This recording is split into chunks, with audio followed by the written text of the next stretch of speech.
Hey Swaminarayan, myself Amni Bhatt, Knowledge High School, Science Department, HOD. આજે હું તમને એવા એક સ્ટુડન્ટનો ઇન્ટ્રોડક્શન આપવા જઈ રહી છું કે જે મારા માટે પણ બહુ જ પ્રાઉડ ફીલ થાય છે કે એ નોલેજ હાઈસ્કૂલનો વિદ્યાર્થી છે. એકચ્યુઅલી એના આઈસમાં કંઈક પ્રોબ્લેમ છે એ તમે જુઓ તો તમને તો એવું જ થાય કે આ સ્ટુડન્ટ કે આ વિદ્યાર્થી ભણી જ ના શકે, પણ એને 10th પણ સારા પર્સન્ટેજ મેળવ્યા છે અને 12th પણ મેરિટ A1 સાથે એ પર્સન્ટેજ સારા લાવ્યો છે.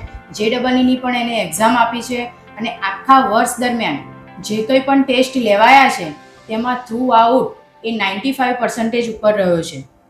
એનું નામ છે સોની યશ. વધુ એક વાત કહેવા માંગીશ આજકાલના પેરેન્ટ્સ અને વિદ્યાર્થીઓને કે ઘણા બધા સ્ટુડન્ટને કોઈ પણ જાતની તકલીફ નથી હોતી. હાથ, પગ, આંખ, કાન બધું જ વ્યવસ્થિત હોય છે. તેમ છતાં આખા વર્ષ દરમિયાન પેરેન્ટ્સને અને વિદ્યાર્થીને બહુ જ કહેવું પડે છે કે તમે મહેનત કરો, કરી શકો એમ છો. અને સોની યશને તમે જોશો પછી તમને આઈડિયા આવશે કે એને આંખમાં તકલીફ હોવા છતાં આખા વર્ષ દરમિયાન નહીં એના પેરેન્ટ્સને કે નહીં અમને કે નહીં એના કોઈ સબ્જેક્ટ ટીચરને એક પણ વાર એને કહેવું નથી પડ્યું કે બેટા તું મહેનત કર, તું લાવી શકું એમ છું. ઉપરાંત ઘણીવાર બીજા સ્ટુડન્ટને અમે એનું ઉદાહરણ આપતા હતા કે એ કરી શકે છે તો તમે કેમ નહીં. આકાશ સર, હવે આખા વર્ષ દરમિયાન તમે એને ભણાવ્યો છે, હવે તમે એને જણાવો કે એને કેવી તકલીફ પડતી હતી અને કઈ રીતે રિઝલ્ટ લાવતો હતો. હા મેડમ, મેં 2 વર્ષ સોની યશને ભણાવ્યો છે. એ છોકરો ખૂબ મહેનતુ છે. હું એવું કહીએ મેડમ આપણે એને જ પૂછી લઈએ કે એને કઈ તકલીફો હતી અને તકલીફોનો સામનાનું સોલ્યુશન એને કેવી રીતે મળ્યું. યશ બેટા, તું વર્ષ દરમિયાન ક્લાસમાં ભણ્યો છું તો પહેલું બોર્ડ પર જ્યારે કોઈ સાહેબ લખતા હતા તો પહેલાં તું એ પ્રોપર રીતે જોઈ શકતો હતો બેટા? ના સર, એકચ્યુઅલી એમાં એવું છે કે હું કોઈ બી બુક કે કોઈ વાંચવાની વસ્તુ છે તો હું આટલા ડિસ્ટન્સ સુધી જઈને વાંચી શકું છું. એટલે બોર્ડ પરનું ના હોય તો એવું ના વાંચી શકું બોર્ડ પર લખેલું. તો તું બોર્ડ પર લખેલું જોઈ નહોતો શકતો તો મેથ્સની અંદર, ફિઝિક્સની અંદર, કેમેસ્ટ્રીની અંદર કે બીજા સબ્જેક્ટમાં તું સાહેબ બોલે અને બોર્ડ પર કરે લખતો તો કેવી રીતે? હા સર, પહેલાં તો જે સર બોલતા હતા એ હું એકદમ ધ્યાનથી સાંભળતો હતો. અને જે લખવાનું કામ હોય તો મારા બંને મિત્ર હતા મારી જોડે જ બેસતા હતા, એમનામાંથી હું જોઈને લખતો હતો. ઓકે, આપણા નોલેજ હાઈસ્કૂલની ટેસ્ટ પેટર્ન હોય છે કે આપણે વીકમાં 2 ટેસ્ટ હોય છે. હા, આ ટેસ્ટની અંદર જોઈએ તો જે ફ્રન્ટ સાઇઝ હોય છે એ પણ નાની હોય છે, એ પણ કદાચ તું નહીં વાંચી શકતો. ના એવું તો પછી તને સ્કૂલ કેવી રીતે તારા ટેસ્ટ લેતી હતી? હા સર, સ્કૂલ દ્વારા અમે કીધું હતું એમને 11th તો 2 વર્ષ દરમિયાન મને બધા જ ટેસ્ટ પેપરમાં યુનિટ ટેસ્ટ હોય, વીકલી ટેસ્ટ હોય, મને બધા જ ટેસ્ટમાં A4 સાઇઝનું પેજમાં મારો ટેસ્ટ લેવાતો હતો. એટલે એમાં ફોન્ટ સાઇઝ મોટા હોતા હતા. ઓકે, તો તારા માટે સ્કૂલ સ્પેશિયલ મોટા ફ્રન્ટવાળા પેપર પ્રોવાઈડ કરતી હતી? હા. ઓકે, યશે બાર સાયન્સમાં ખૂબ જ સારી મહેનત કરી છે. આજે ગાંધીનગર DAIICTમાં એને એડમિશન મળ્યું છે.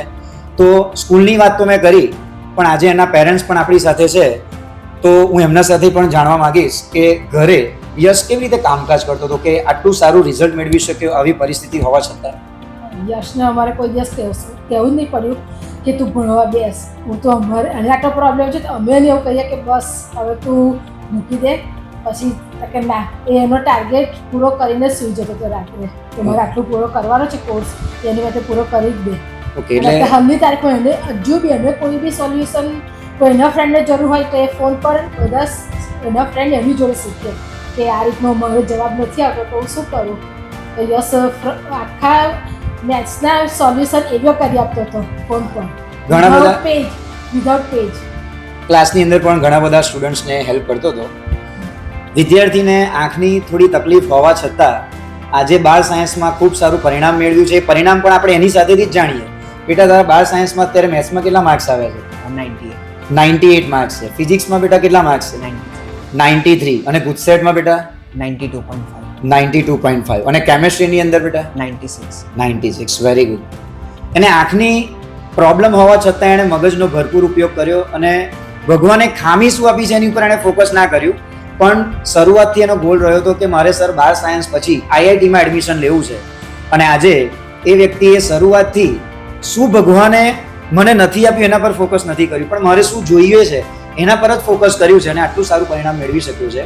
તો આપણે દરેક વિદ્યાર્થીઓએ પણ આના પરથી શીખવું જોઈએ કે આપણી પાસે તો પ્રોપર આઈસ પણ આપેલી છે, આપણે હાથ પણ આપ્યા છે, તો આપણે પણ જો આપણા લક્ષ્ય પર ધ્યાન આપીશું તો 100% આપણે સારું પરિણામ મેળવી શકીશું.